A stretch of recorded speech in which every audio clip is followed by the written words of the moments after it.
Bueno, vamos a dar continuidad a las sesiones del día de hoy. Hola, muy buenas tardes a todas y Denme a un segundo todos. que tengo abierto por acá el evento. Irene Soria, ¿me escuchas? Ya está, sea eco. Bueno, pues estamos en las actividades del primer día del sexto encuentro en línea chat IA, Oportunidad para la Educación. Y bueno, el día de hoy nos acompaña Marta Irene Soria Guzmán con la conferencia Inteligencia Artificial y Bien Común. Y bueno, me voy a permitir leer una semblanza de Irene para dar contexto a lo que ella el día de hoy nos va a presentar. Ella es activista del movimiento del software y cultura libre, formó parte del comité técnico asesor del PREP, del Instituto Electoral de la Ciudad de México. Es doctora en estudios feministas de la UAM Xochimilco, estudió el doctorado en estudios transdisciplinarios de comunicación y cultura y obtuvo la maestría con mención honorífica en la Academia de San Carlos, UNAM. Cuenta con estudios en la Universidad de Valencia, España, en la Universidad Villa María, Argentina, y la licenciatura en Diseño y Comunicación Visual, FAD, UNAM. Es coautora y compiladora del libro Ética Hacker, Seguridad y Vigilancia, que constituyó uno de los primeros esfuerzos académicos mexicanos en torno al término hacker desde una perspectiva social y tecnopolítica. Fue editora invitada de la revista XRDS de la Association for Computing Machinery. Ha publicado artículos para diversas editoriales, entre las que destacan Oxford University Press, la Oficina Arte Contemporáneo Noruega, la editorial jurídica Tirant Lo Blanche, el Centro Cultural Digital, la revista Tierra Adentro, así como publicaciones arbitradas del CONEIC, la UNICACH, la UAC, CJCEP y la red EDUSAT y la cadena TV alemana Deutsche Welle. Cuenta con más de 200 participaciones como conferencista, panelista, ponente y tallerista en México y diversos países de América y Europa. Fue académica de tiempo completo de la Universidad del Claustro de Sor Juana, donde implementó líneas de investigación en torno a conocimiento y técnicas libres, y donde actualmente es profesora de asignatura. Es facilitadora en la Universidad Popular Uruguay y docente en la Universidad Latinoamericana México. Formó parte del cuerpo de asesores en maestría en transparencia y protección de datos personales de la Universidad de Guadalajara y fue profesora en la Facultad de Artes y Diseño de la UNAM. Formó parte del grupo de investigación para el estudio de la violencia en redes sociodigitales y el de violencia política contra las mujeres en redes sociodigitales. Se ha desempeñado como consultora en materia de feminismo, tecnología, libre acceso y cultura digital para instituciones como la Bienal FEMSA, el ILCE, la Secretaría de Cultura Ciudad de México y diversos grupos y organizaciones independientes. Asimismo, ha dado lugar a acompañamiento y asesorías a mujeres en materia de violencia digital por razones de género. Sus temas de investigación abordan tecnología crítica, tecnología y mujeres, cultura hacker, cultura y medios digitales de comunicación, software libre, hack feminismo y el uso de licenciamientos permisivos para la creación y divulgación del conocimiento en Internet. Bueno, pues yo quisiera invitarles a todas y a todos que sigan la conversación en Telegram y si hacen difusión en redes sociales pueden usar el hashtag del evento y comenzar la discusión. Hacia el final de la charla estaré compartiendo por acá comentarios y dudas acerca de lo que Irene nos va a ir compartiendo. Pues muchísimas gracias, Irene. El micrófono es todo tuyo. Adelante. Pues muchísimas gracias por la invitación. Espero que ahí me estén escuchando bien, parece que sí. Pues me da muchísimo gusto volver a estar acá en el chat porque ya había estado hace algunos años y bueno, ha pasado mucho tiempo. y muchas cosas y muchas reflexiones alrededor de la tecnología y bueno, y todo lo que hemos venido viendo en las últimas fechas. Y pues a mí me parece muy importante tener una postura crítica o hablar, tener esos espacios de reflexión justo en este tema que pues que ha estado en la boca de muchas personas y que ha estado en el Vox Populi, que todo el mundo habla al respecto de ello. Y me da la impresión que mucho pues desde un punto de vista ahí como medio mercantil, pero también medio apocalíptico. Entonces, bueno, el día de hoy yo quisiera pues proponer, cuando me invitaron, el doctor Alejandro Miranda me invitó a dar esta charla, dije, bueno, ¿cómo podemos ir viendo, por supuesto, el tema que nos convoca, ¿no? Como la vinculación con la educación y cómo sucede esto, si es una oportunidad o cómo funciona. Y pues me tomé la libertad de vincularlo, el tema inteligencia artificial, pues con uno de mis activismos o con una de las cosas que a mí de manera tanto personal como profesional me ha preocupado, que tiene que ver con los bienes comunes. Pero bueno, antes de comenzar, pues creo que puede ser una buena idea presentarme. Ya muy amablemente hicieron lo propio y me presentaron, pero más que una presentación, a mí me gusta mucho comenzar las charlas, lo que llamamos en los estudios de género o en algunos estudios sociales también, el situarnos, ¿no? Desde dónde hablamos, desde dónde nos enunciamos y desde dónde estamos proponiendo estos temas, ¿no? Y bueno, pues ya les contaron, mi nombre es Irene Soria, por ahí hice el doctorado en estudios disciplinarios de comunicación y cultura, en el que todavía no termino la tesis, pero de la que sí ya terminé y de la que ya soy egresada, es del doctorado en estudios feministas de la UAM Xochimilco, que de hecho de ahí surge mucho de lo que quisiera compartirles el día de hoy, porque fue pues justo una vinculación entre tecnología y sociedad.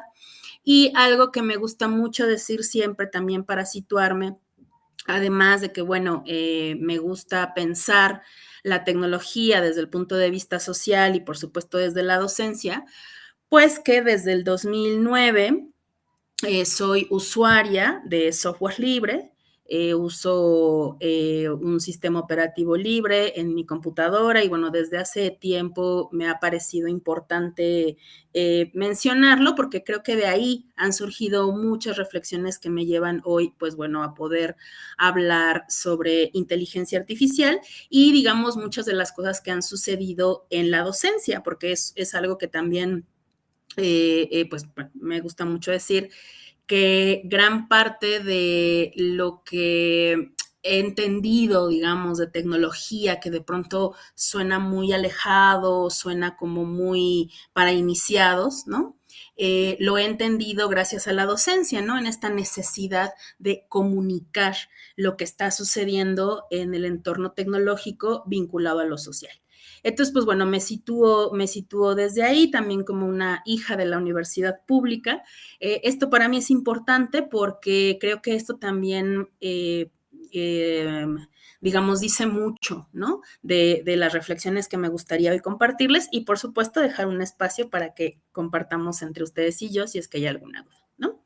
Y bueno, justamente situarme me parece importante en tanto que también contar de dónde vienen estas ideas, esta crítica, esta reflexión, y cómo mucho de lo que sabemos de la tecnología lo sabemos sí por el uso, pero lo sabemos también por lo que nos han dicho que es tecnología, ¿no?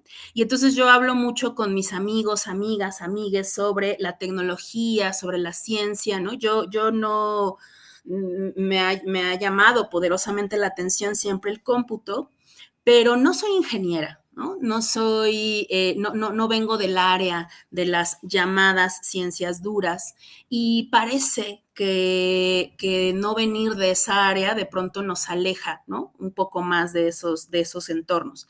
Y a mí me parece que no tiene que ser así, porque tenemos muchos términos hoy en día que hablamos como si fueran, sí, lo hablamos de manera habitual, pero no sabemos qué significan, ¿no? ¿Cuántas veces no han dicho ustedes, por ejemplo, no, es que ese fue el algoritmo de Spotify, ¿no? Que me puso esa canción. O es que ese fue el algoritmo, ¿no?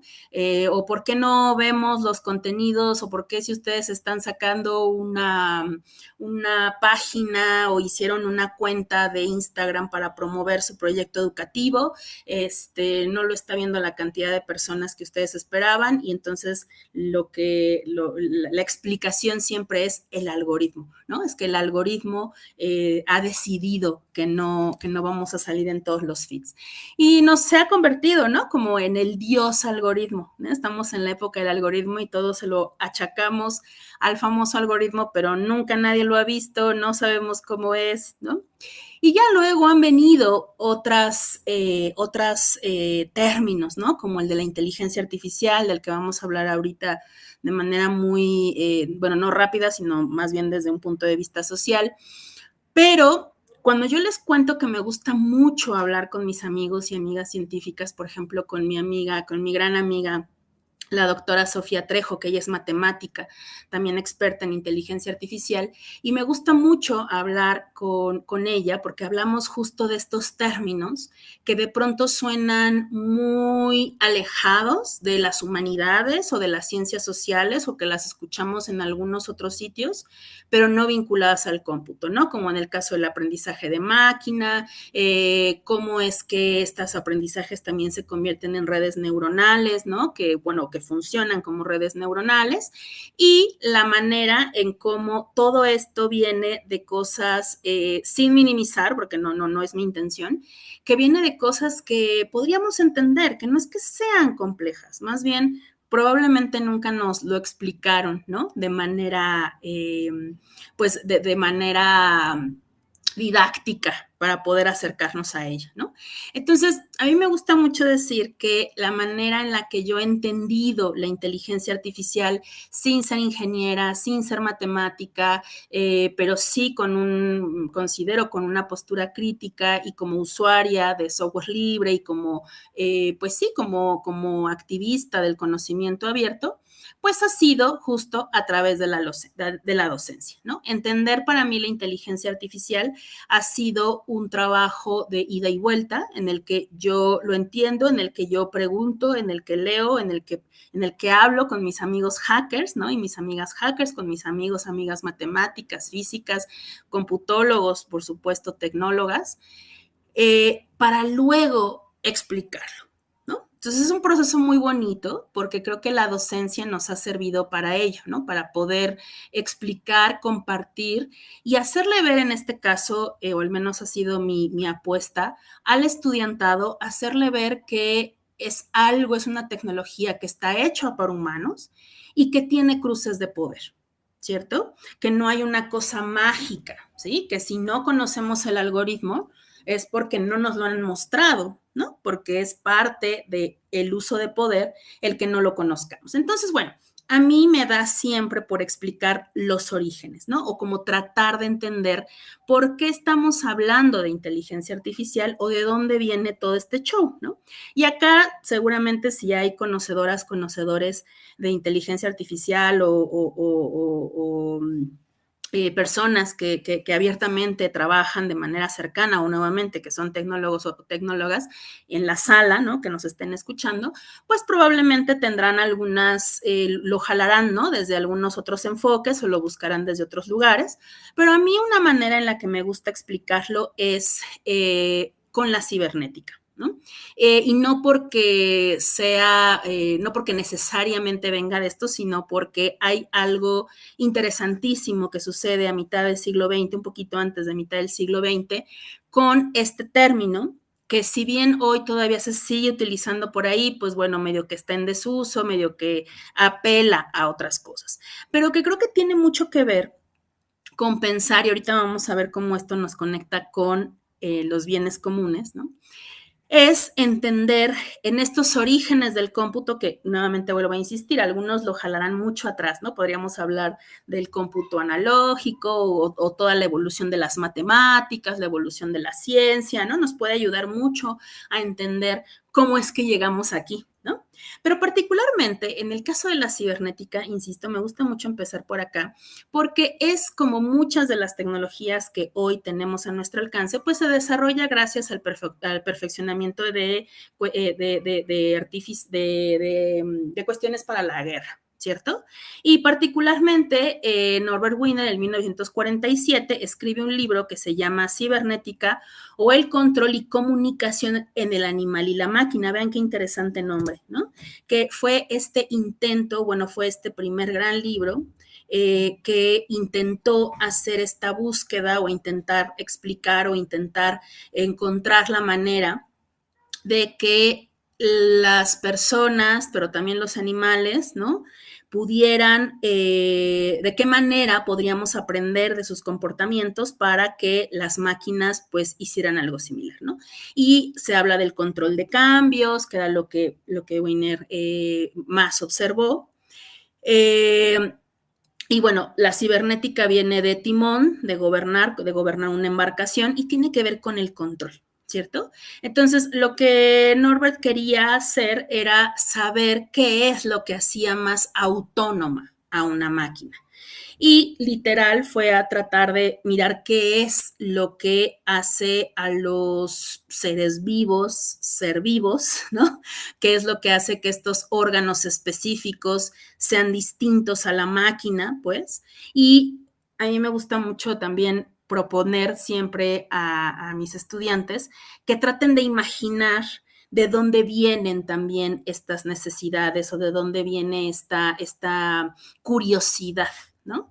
De poder tener, por ahí pensamos en los mitos, ¿no? En el mito del golem, en el mito de los cuerpos inanimados que toman ánima, ¿no? De ahí la palabra animación, por ejemplo, esta necesidad de que haya ese otro ente que por nuestro designio, ¿no? Tenga o cobre vida.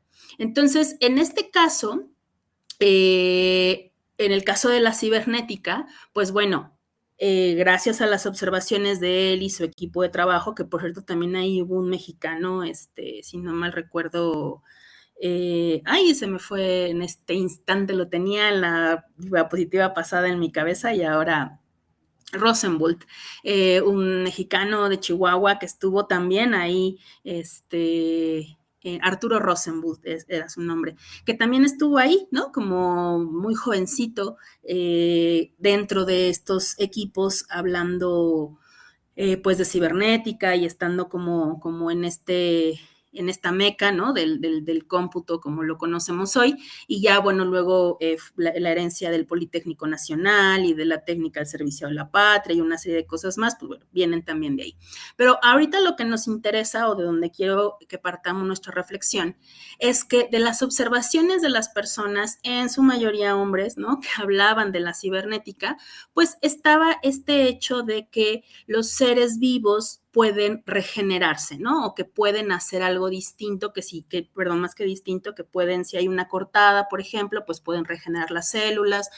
Algunos organismos pueden volver a recuperar ciertas partes y de alguna manera él decía que cuando estas células se someten al cambio, pues pueden controlar ese cambio, es decir, pueden regenerarse.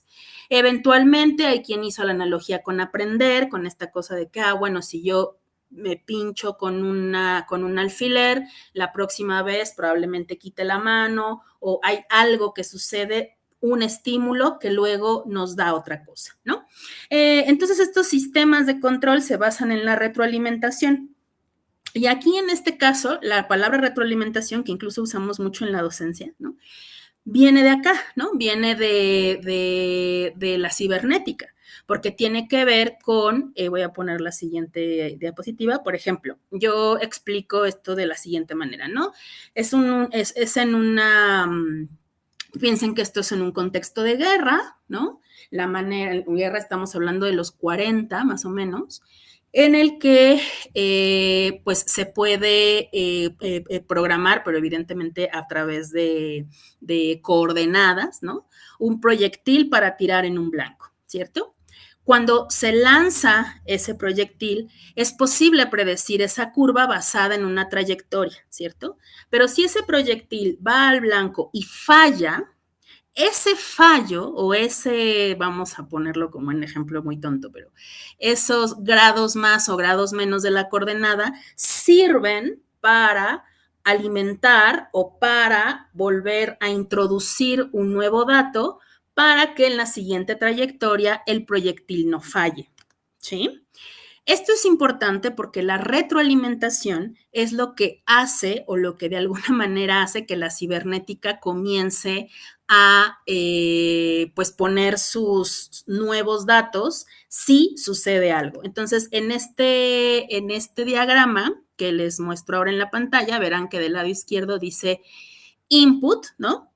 Imaginemos lo siguiente, yo en este input introduzco un dato, vamos a suponer aquí una coordenada, que en un primer momento sale en un output, ¿cierto? Pero antes de que este proyectil o que esta salida o este dato de salida llegue, tomamos esta diferencia en un punto B, ¿no? Tomo esta salida y la vuelvo a retroalimentar en el circuito de tal manera que cada nuevo ciclo será diferente basándose en la retroalimentación anterior. Espero que esto haya sido más o menos claro, porque esto es algo así como si sucede esto, entonces esto, ¿sí?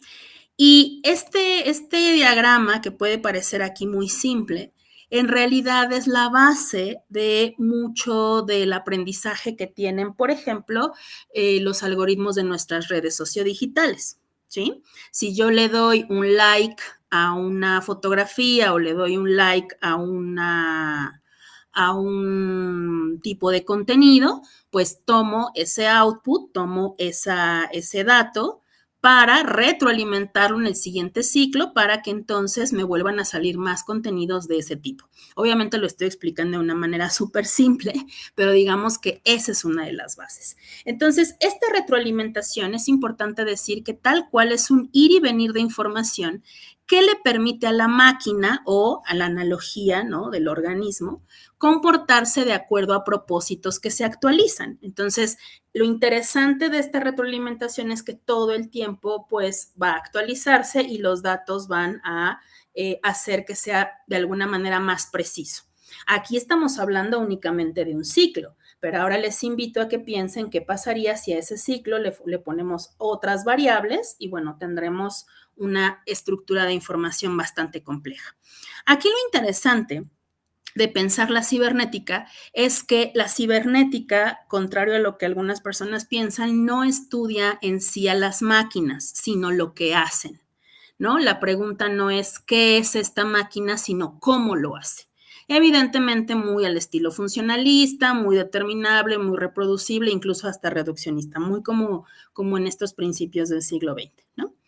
Pero ¿por qué esto nos interesa o por qué hablamos de esto? Porque, bueno, eso fue también el antecedente para que luego llegara Alan Turing, que por cierto hace poco, si no fue, creo que ayer, se conmemoró años de su nacimiento.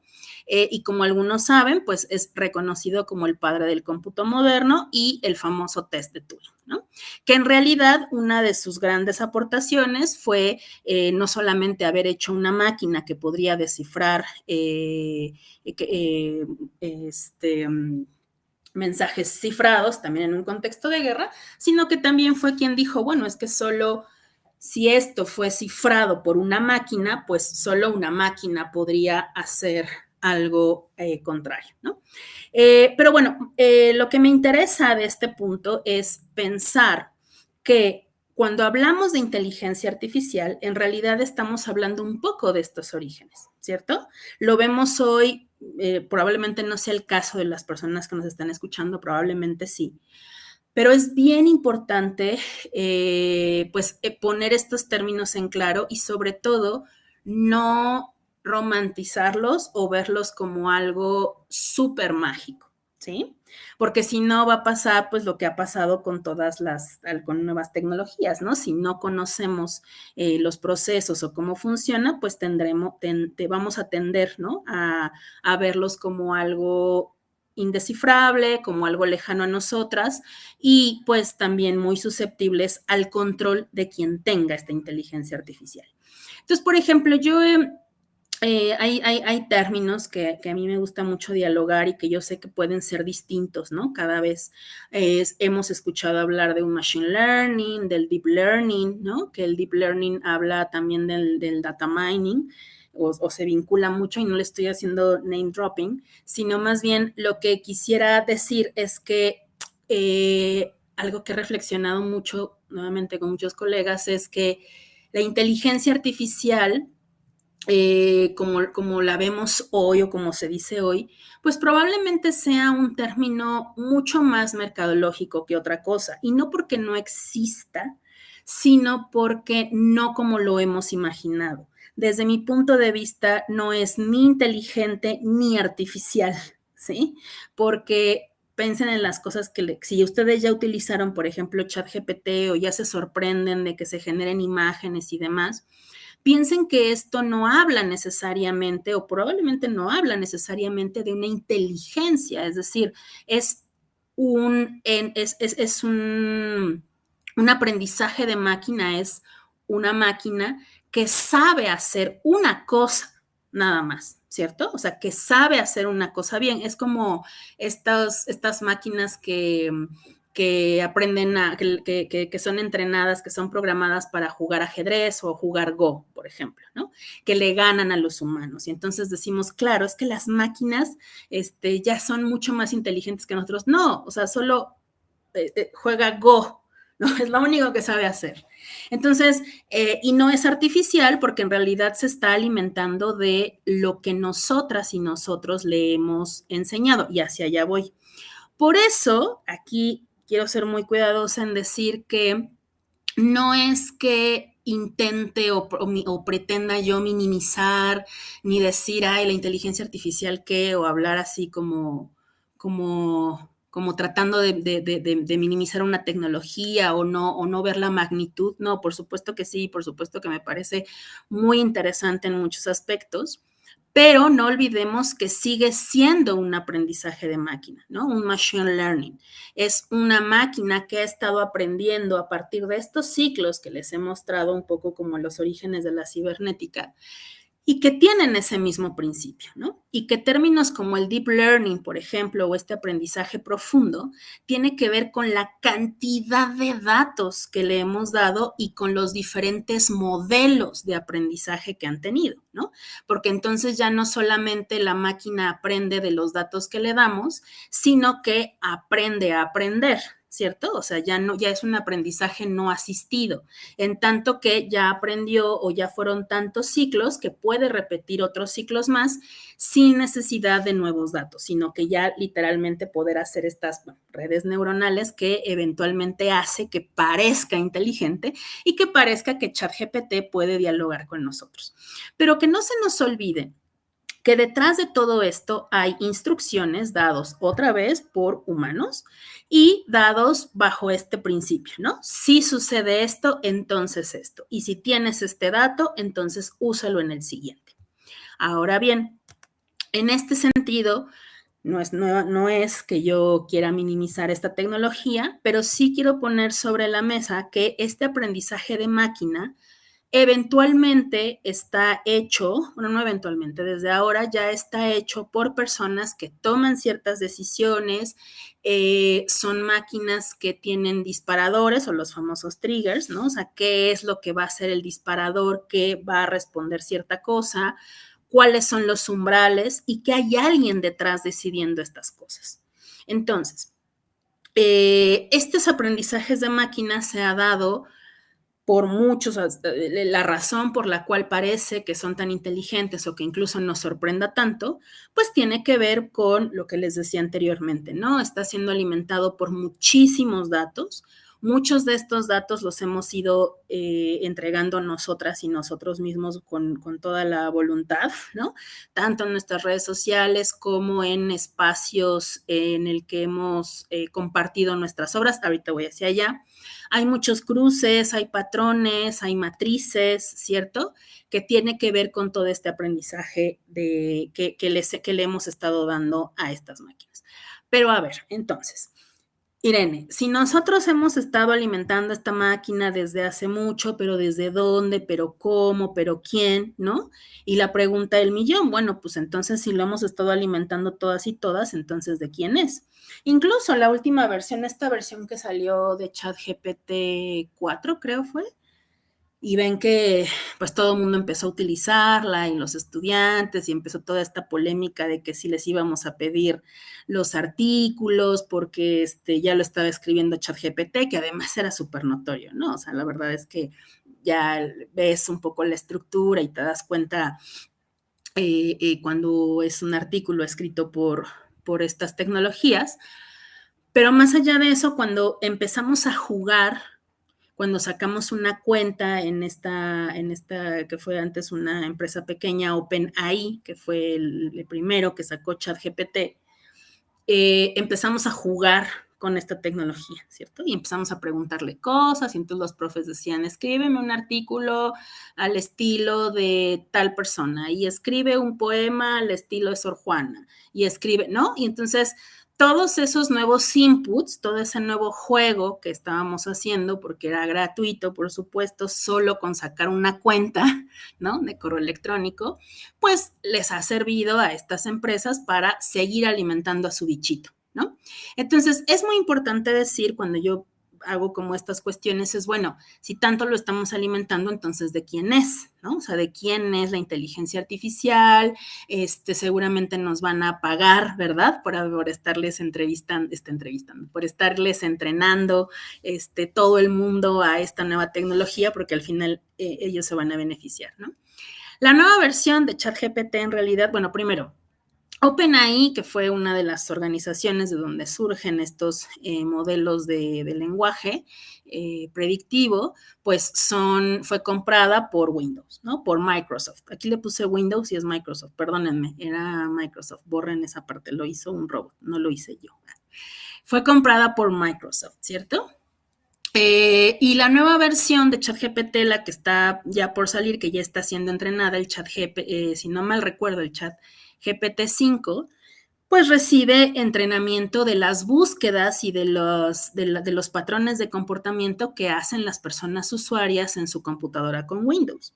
Y eso lo pueden ver en sus términos y condiciones, que por cierto, justo estoy recordando que esa página no la abrí, que abrí todos mis enlaces.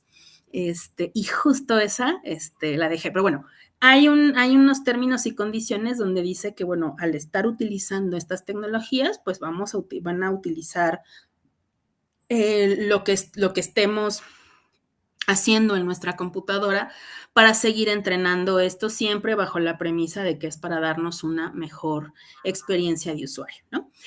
Hace poco también el caso de Adobe conmocionó a algunos diseñadoras gráficos, luego se retractó, pero luego cuando lees las letras chiquitas dices, no, pues más bien lo maquillaron porque desde siempre fue así. Hubo un pequeño escándalo diciendo que Adobe, quien no conoce Adobe, pues es esta empresa que tiene prácticamente el monopolio de los softwares que se utilizan para el diseño gráfico, Photoshop, Illustrator, y una serie de cosas más, ¿no?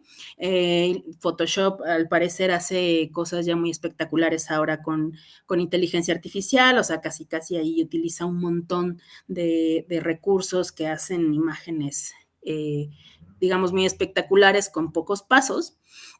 Y una de las cosas que Adobe estaba diciendo es que, bueno, todo lo que hicieran las personas usuarias de Photoshop, de Illustrator y demás, pues se iban a utilizar para seguir entrenando a las máquinas, ¿no? Los diseñadores se enojaron diciendo que no querían que sus obras pues fueran utilizadas para este beneficio privado, y luego dijeron, no, nunca dijimos eso, dijimos que vamos a seguir utilizándolo como siempre, porque siempre al utilizar nuestras tecnologías, ustedes ya han sabido que nosotros tenemos las reglas del juego y vamos a seguir utilizando como lo hemos utilizado siempre. O sea, no se asusten, no está pasando nada, ya lo hacíamos, ¿no? O sea, sus obras ya son nuestras desde antes. ¿Qué es una de las cosas y una de las necedades? Ahí yo les cuento un poco.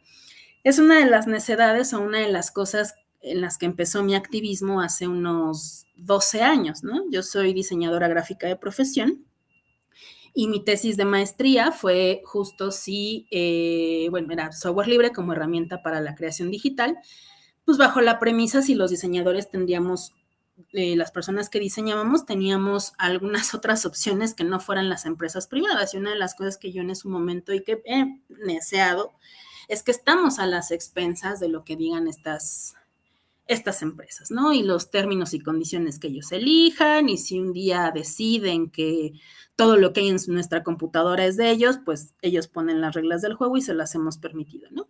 Y en ese momento, pues todo el mundo me dijo, ay, Irene, sí, ya rojilla, súper chaira de la tecnología, ¿no? Y nunca nadie me peló.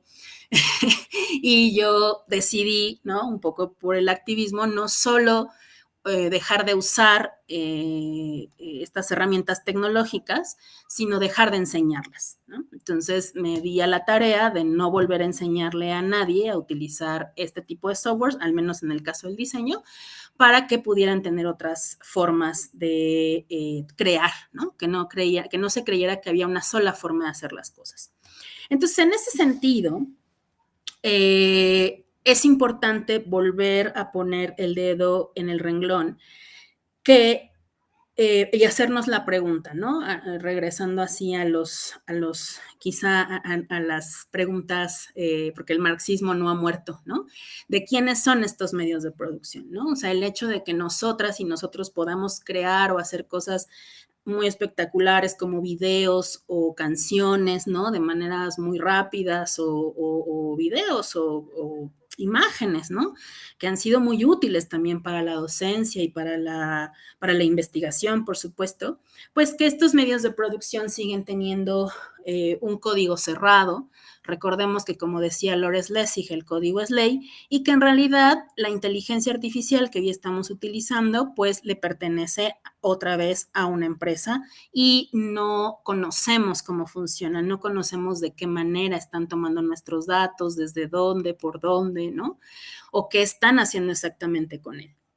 Entonces, esta inteligencia artificial, pues una de las preguntas que nos podríamos hacer es, bueno, ¿qué implicaciones, no?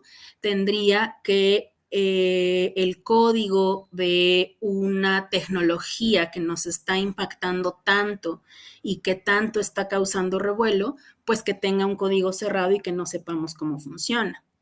En ese sentido, otra de las preguntas que también nos podemos hacer es, bueno, también lo que sucede ahora sí vinculado a los bienes comunes, por ejemplo, al aire, al agua, ¿no? Bueno, al aire también, pero o sea, también es un bien común, pero en el caso particular del agua, ¿no? Esto que están viendo ustedes acá, si no lo conocen, pues bueno, es una serie de servidores, es un clúster, es un site, es un lugar donde se almacenan, son computadoras prendidas 24 días, 24/7, 365 días a la semana, son estos centros de datos en donde se almacena pues toda la información y todos los datos que circulan en Internet, que es lo que permite que tengamos nuestras páginas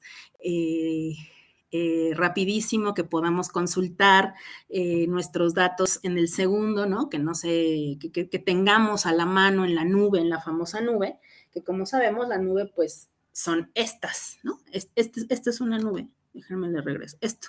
Así se ve una nube, ¿no? La nube es la computadora de alguien más, ¿cierto? Son los servidores, computadoras de empresas en donde están almacenando nuestros datos. Estos lugares ocupan muchísima agua porque estos servidores tienen que estar, al estar prendidos todo el tiempo, pues ustedes dejen su computadora prendida y se comenzará a calentar, ¿cierto? Bueno, pues imagínense ahora estas computadoras, este cómputo distribuido, bueno, estas computadoras todas juntas, necesitan espacios muy fríos. Entonces, estos clústeres, estos lugares, están en un espacio a menos de 4 grados, si no mal recuerdo, menos 4 grados centígrados, porque tienen que ser fríos. Y ustedes saben que para poder enfriar algo, para poder tener un sistema de ventilación, un sistema de enfriamiento, se requiere mucha agua. Entonces, y luz, y vamos, contaminan, pues, ¿no? O sea, cada que nosotros guardamos una gran video o subimos todas nuestras fotografías a Drive y todos nuestros videos para compartirlos en nuestra aula, pues estamos utilizando estas máquinas que utilizan un montón de agua, ¿cierto? Entonces, estos son bienes comunes que están siendo utilizados para este beneficio. Sin hablar, por supuesto, de todo lo que sucede en las conexiones a Internet o lo que pasa bajo el mar, ¿no? Si no sabían, yo les cuento, el 97% de los datos que pasan de los datos que compartimos en Internet pasan por debajo del agua a través de cables submarinos que requieren, pues, cierto mantenimiento. Hay científicos que incluso han dicho que esto está afectando las mareas, ¿no? Porque como ustedes saben, pues estos cables también se calientan, etcétera. O sea, todavía no se han hecho estudios como tan serios al respecto, pero de que hay una afectación porque la hay, pues existe, ¿no? Entonces son cables de fibra óptica que pasan por el Atlántico. Incluso, si no mal recuerdo, tengo por aquí algunos de los grosores de estos cables por donde pasan estos datos y por donde tenemos, pues, también parte de nuestra información. Miren, por aquí está pasando esta charla. Por ahí se ve. Y aquí es uno de los espacios de los recubrimientos, ¿no? Que tienen esta cantidad de cables.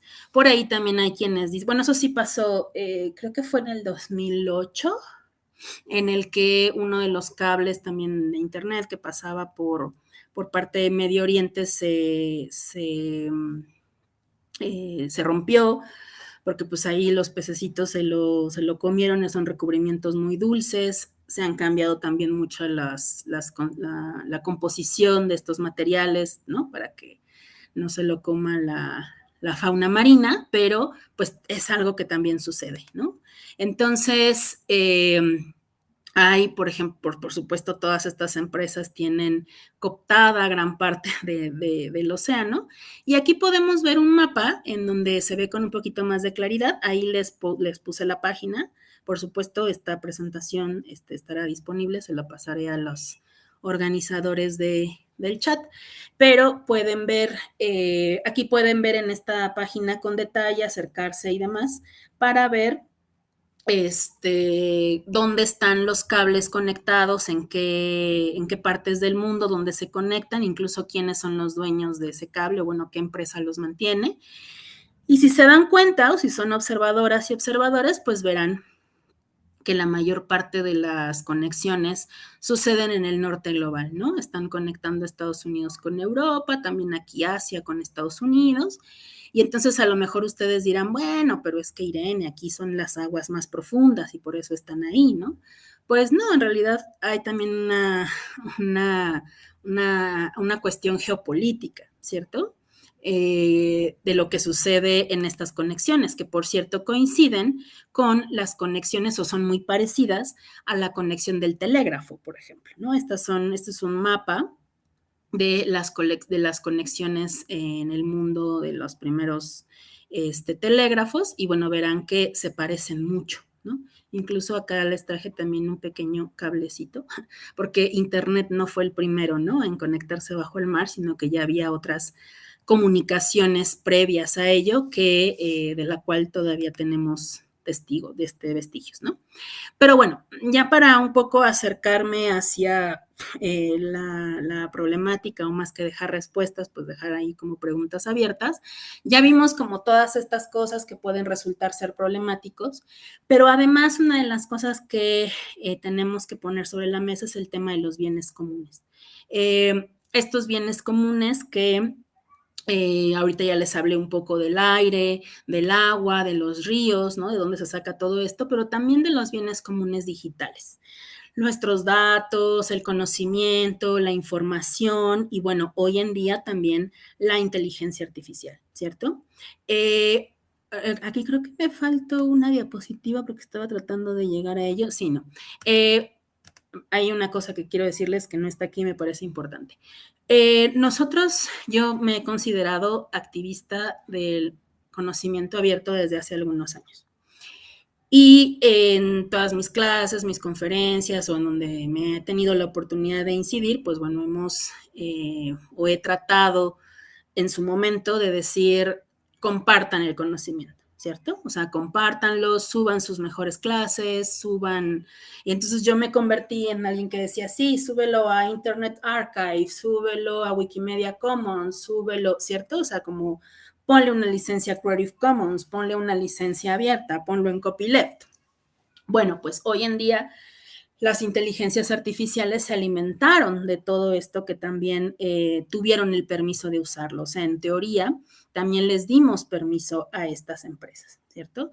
Y la pregunta es, bueno, ¿qué hacemos ahora? O sea, nos equivocamos, no debimos de haberlo subido, debimos de haber sido precavidos, ¿qué tuvimos que haber hecho, no? O sea, ¿qué pasó con este sueño de liberar las cosas, Irene, ¿no? Y no se crean, he tenido mis crisis, por supuesto, ya lo estoy viendo en terapia. No, yo creo que aquí tenemos varias posturas, ¿no? Pensar los bienes comunes digitales, me parece que no los podemos pensar únicamente desde el punto de vista del cómputo o desde el punto de vista de compartámoslo todos, ¿no? Sino también desde las ciencias sociales, desde las humanidades y lo que hemos aprendido de los movimientos sociales, ¿no? Y sabemos que detrás de todo esto hay mecanismos de poder y que nuevamente esta inteligencia artificial, al menos hasta que no empecemos a hacer otras cosas, que bueno, ya existen algunas que tienen su propuesta también hacia el no uso de tus datos sin tu consentimiento. Por ejemplo, hoy DuckDuckGo, este buscador que bueno, yo uso en lugar de Google, así se llama DuckDuckGo, pato pato B, ya te permite buscar en algunos mecanismos de inteligencia artificial sin que se te rastree o sin que lo sigan alimentando, ¿no? Pero bueno, ¿a qué me refiero con esto? Que tenemos que entender todo esto como un proceso, ¿cierto? O sea, entender la ciencia y la tecnología también como un proceso, no solamente como algo que sucede así mágicamente. Y aquí hay algunas opciones y algunas posturas. Aquí voy a pedir si me ponen el navegador. Les quiero mostrar algunas, eh, algunas páginas que tengo abiertas. Bueno, ahí espero que se estén viendo. Sí, ya se ve. Bueno, este es sobre el qué hacer, ¿no? O sea, sobre qué hacemos con los bienes comunes o cómo lo pensamos o qué hacemos los que en su momento nos pusimos la camiseta de la cultura libre y ahora todo eso también está siendo usado para estas inteligencias, ¿no? Estas inteligencias artificiales. Hay posturas súper interesantes de toda la comunidad de cultura libre y software libre. Por ejemplo, si no la conocen, se las presento, Artica Online. Es un centro cultural online que ha reflexionado desde hace ya varios años lo que pasa con la cultura libre, con los bienes comunes, con los artistas, con los bienes culturales y ahora con la inteligencia artificial generativa y estos derechos, ¿no? Y una de las posturas que tiene Artica Online y que comparto es que más allá de volver a cerrar todo o volver a compartir cosas, pero ahora con más restricciones, más bien tendríamos que cuestionar duramente estos sistemas de inteligencia artificial, porque si lo están generando con el conocimiento o el apoyo de todos, pues esta inteligencia artificial tendría que ser de todos y de todas, ¿no? O sea que sí, realmente no tendría que así, y lo digo por muy... Digo, no sé si le suena radical, a mí no me lo suena, pero a algunas personas sí, debería de estar prohibido que alguna empresa privatice este tipo de tecnologías, ¿no? O sea, debería de haber hablando de prohibiciones, ¿no? Debería de haber un duro señalamiento a las empresas que pretendan cerrar este conocimiento que al final hemos aportado todas y todos. Y lo que dicen muchos defensores del derecho de autor o de la propiedad intelectual es que, pues, al final la propiedad intelectual es la sangre del sector privado, ¿cierto? Y que gracias a que estas empresas hacen estudios o invierten, ¿no? Es que podemos tener esta tecnología. Pero es también un poco falaz porque no solamente están invirtiendo, también nos están usando.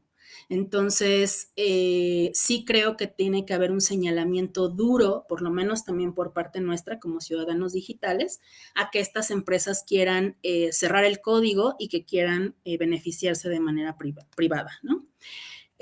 También la página de derechos digitales hizo en el Summit del año pasado que hizo Creative Commons, pues también hicieron como un llamado y se hizo una reunión sobre el acceso justo del conocimiento en América Latina y también se hizo un llamado pues a que lo miremos desde el punto de vista latinoamericano, cuál va a ser el presente y futuro de los comunes y que más allá de reformar el copyright, pues podamos también abrirlo hacia todas las personas usuarias.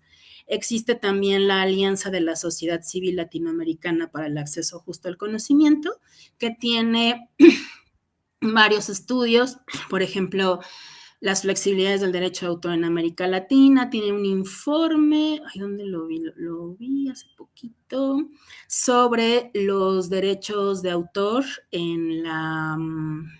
aquí está, el informe sobre políticas de inteligencia artificial y derechos de autor en América Latina, en donde hace pues un pequeño informe en donde ven, ¿no?, todas las políticas que se están tomando en cada país de la región. Existe también este otro grupo que es Algorithm Justice League, la Liga por la Justicia Algorítmica. Probablemente ustedes vieron la película Code of Bias, creo que aquí fue como sesgo cifrado, no sé cómo lo tradujeron, pero bueno, tiene también una postura interesante sobre el problema de la inteligencia artificial, que además tiene muchos sesgos, y el problema de que esté en las manos de pocas personas. Y por último, aunque no la última, o sea, son de las que yo ahora mismo tengo alcance, es la alianza por la A+ Alliance, que también tiene una propuesta de cómo sería una inteligencia artificial feminista. Si es que existe, si no, cómo tendríamos que hacerla, qué características tendría. Y bueno, también es una alianza muy interesante con gente que está haciendo cosas también acá en México y un grupo nos podemos unir, ¿no?, para tratar de buscar algo un poco más democrático, ¿no? Podemos regresar a mi presentación si son tan amables y ya con esto cierro. Entonces, pues bueno, ahí también tienen los links por si quieren verlos de manera más precisa. Y pues ya para ir cerrando, la reflexión sería pensar a los comunes o los bienes comunes no como cosas, sino como relaciones. Recordemos que la interdependencia es esencial y el hecho de que estemos participando y que estemos colaborando entre todas y todos, pues es lo que hace que estas tecnologías se fortalezcan y no olvidar que también son nuestras, ¿no? Y como decía también en una de las páginas, sin comunidad no hay comunes, o sea, sin nosotros tampoco existe esto. Entonces, la invitación sería, pues, unirnos comunidad científica social, derechos humanos, las y los docentes, las humanidades, ciencias sociales, administradores, toda la ciudadanía digital, ¿no? Los hackers, las hackers, por supuesto, antes de que, bueno, pues esta inteligencia, que no es tan inteligente ni tan artificial, pues para que esta realidad pues no supere la ficción, ¿no? Y muchas gracias, esto sería lo que quería contarles y pues espero que les haya gustado. Muchísimas gracias, Irene. A mí me gustó. Muchas gracias por compartir. Y bueno, les quiero dar la bienvenida a las personas que se han ido sumando al Telegram, al chat. Y te voy a transmitir algunas de las preguntas y de los comentarios. Gracias a M, a Alba, a Lorelei, a Lisette, a Sam, a Oscar Iván por las preguntas y por los comentarios. Algunos de ellos tienen que ver con, por ejemplo, dice Ise, ¿cómo podemos usar la inteligencia artificial de manera justa y abierta para cuidar nuestros recursos compartidos sin que se agranden las desigualdades que ya existen? La pregunta del millón. Sí. Perdóname, nada más quiero aclarar que la pregunta la hizo Sam, solo que me la retransmitió Ise. Gracias, Sam. Yo creo que es que iba a decir algo así como que amemos Microsoft, pero eso no se puede decir en televisión nacional, ¿no? No, yo creo que de qué manera lo podemos usar. Lo que pasa es que si no cuestionamos, si no cambiamos la manera, si no movemos los medios de producción y si no los arrebatamos, ¿no? Aunque nosotros lo usemos, o sea, nosotros podríamos usarlo de la manera más ética y tratando de, ¿no? De buscar formas, pero pues al final estos grandes consorcios son quien tienen el know-how, ¿no?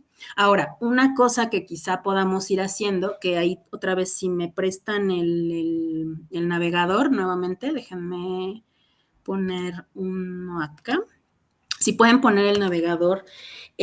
Una cosa que yo he usado últimamente, por ejemplo, es esto, ¿no? Este buscador, digo, espero que ya se esté viendo, sí. Sí. Yo tengo este buscador que es DuckDuckGo, ¿no? Pato, pato, B. Y yo pongo, por ejemplo, alguna búsqueda como no sé, ¿dónde? Lo voy a poner acá para que se vea más. No sé, ¿dónde está la FES Iztacala, ¿no? Y le pongo un bang, o sea, le pongo un signo de admiración final, como cuando terminas una frase con signo de admiración y le pones chat, ¿no? Para que te lo busque en un chat GPT o en un modelo, o sea, es un acceso anónimo, mira, mejor lo voy a leer, acceso anónimo a modelos de inteligencia artificial populares, incluyendo ChatGPT, pero la versión anterior, la 3.5. Entonces ya puedes empezar a buscar y aquí te dice que lo puedes buscar en ChatGPT y puedes empezar a dialogar con este ChatGPT, pero ya no estás, pues ya no estás alimentándolo directamente y es anónimo, ¿cierto? Y entonces ya nos contesta, la FES Iztacala es una de las facultades ubicada en Tlalnepantla, ¿no? Entonces podemos empezar a utilizar estos modelos que son un poco más anónimos, que también están apegados a la filosofía del software libre, pero siempre cuestionando que, pues por más cosas que hagamos, pues si de pronto no cuestionamos esos medios de producción, pues no va a servir de mucho más, ¿no? Ok, muchas gracias. También Lorelei pregunta si considera que las IA llegan a adquirir una cierta autonomía o estas son controladas. No, yo creo que siguen siendo controladas, al menos desde mi punto de vista. O sea, creo que la autonomía de una máquina no la vamos a alcanzar a ver, según yo, ¿verdad? Al menos no como la imaginamos así toda terroríficamente Como la ciencia ficción, ¿no? Como la ciencia ficción. O Ajá. sea, creo que así, no. Ok. ¿No? O sea, que no se nos olvide que no son tan inteligentes. Y bueno, AM pregunta que lo fuiste diciendo en tu charla, pero entonces, ¿de quién son los datos, no? Cuando estaba esta pregunta de quién son los datos y lo fuiste comentando un poco hacia el final, pero no sé si quieras complementarla o puntualizarla. Pues yo creo que en un principio los datos deberían ser nuestros, ¿no? Pero no olvidemos que cuando usamos, vamos a poner el ejemplo de las redes sociodigitales, pues cuando utilizamos cualquier aplicación también en nuestro teléfono, pues aceptamos los términos y condiciones y algunos de ellos dicen que los datos que les demos pues van a ser utilizadas para sus fines y el problema es que no sabemos de qué manera lo usan. Entonces, en teoría, o sea, también hay que saber que hay grupos activistas que también en Europa ya hay una ley, o sea, ya se está como regulando el hecho de que que utilicen nuestros datos, pues no para generar más ganancias y beneficios, sino también que nos digan qué hacen con eso. Entonces la respuesta sería, en teoría tendría que ser nuestra, pero en la práctica pues son de estas empresas que las utilizan a diestra y siniestra y no sabemos de qué manera. Y creo que en esta postura de quién son, y lo mencionabas también, pues hay mucho dinero de por medio, que no es el mismo para quienes generamos los datos que para quienes los explotan, ¿no? Sí, que es lo que alguna vez una colega hack feminista decía eso, ¿no? Como de, oigan, pues ya que nos paguen, ¿no? O sea, mi Instagram me debería de pagar por la cantidad de, tanto de contenidos como de información y como cosas que les damos, ¿no? Y esas cosas como que no se Sí, nos es decir, ocurren. te permiten el servicio a partir de tus datos, pero las ganancias son, hay una brecha, ¿no? De Completamente. ganancias. Tenemos 2 minutos para cerrar y quiero, híjole, bueno, pues ya saben que la discusión sigue en Telegram para poder, seguir la discusión. Quiero comentar que Lisette dice, las IAs son dependientes de la acción humana, ya que el ser humano es quien las programa y les da las distintas aplicaciones y en general se han estado tomando como si fueran algo muy aparte o como una competencia. Y de ahí vienen muchas inseguridades e incertidumbres respecto al futuro en torno a las IAs. Hasta ahora no han demostrado una total autonomía, esto por si había que ser autónomas o no. Y bueno, vamos a cerrar con la pregunta de cuál sería la salida culturalmente aceptable desde el caso del uso de las IAs. Y bueno, tenemos 1 minuto, Irene, perdona. Anarquía. Qué breve. Eso sería la salida. Puntual. Pues muy bien. Culturalmente aceptable. Sí. Ok, muy bien. Y muchísimas gracias por las herramientas que nos compartiste. Y bueno, pues la conversación sigue en Telegram. Si escucharon mi computadora, ese es el sonido que estará sonando estos días del sexto encuentro. Muchísimas gracias, Irene. Un gusto coincidir y un gusto estar con todas y con todos ustedes. Muchas gracias por invitarme. Hasta luego. Muchas gracias. Bye.